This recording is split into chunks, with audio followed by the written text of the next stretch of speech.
protesting in 2008 when I was 14 against the siege in Gaza. It was a pivotal point in my life. At that time, I knew that if I stayed silent, I would be betraying myself. And that is the main reason why I'm standing here today, protesting against the invasion of Afghanistan.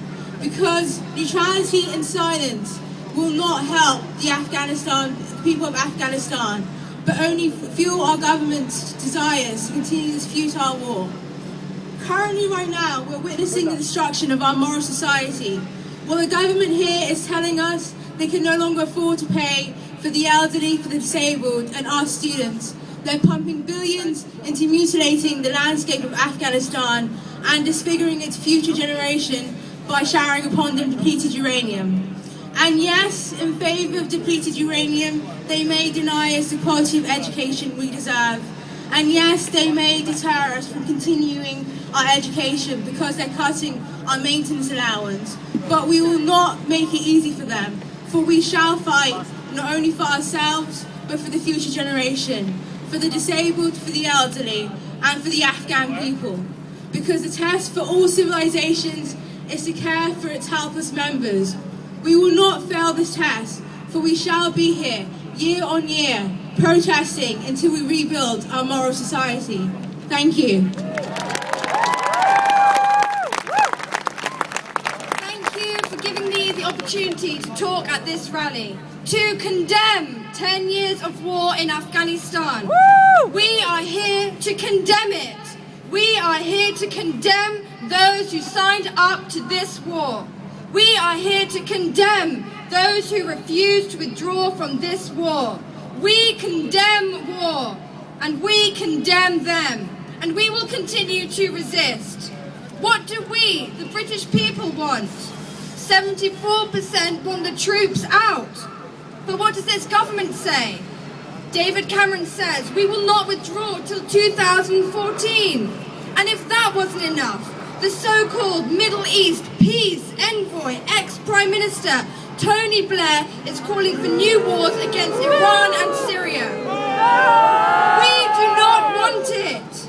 This war alone has killed, murdered 40,000 innocent civilians.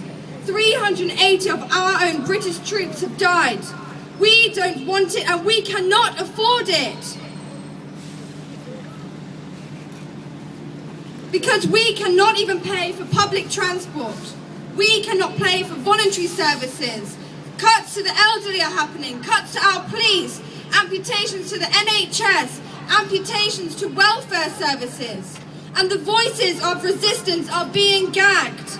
We are being gagged and we are being silenced. Universities will become places for the few. These few will no longer be studying courses which encourage resistance or critical inquiry.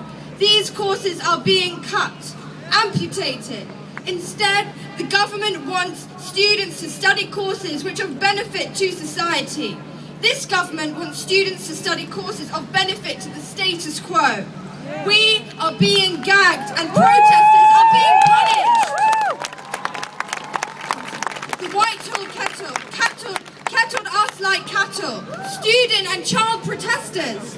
But on September the 8th, the High Court ruled that the Metropolitan Police acted lawfully.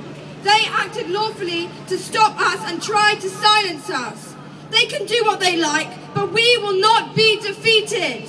Martin Luther King says, our lives begin to end the day we become silent about things that matter.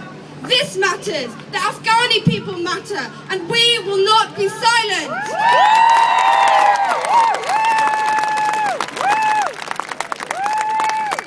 Brilliant, thank you very much. The real voice of young people in Britain standing up for principles and standing up for justice. Thank you very much.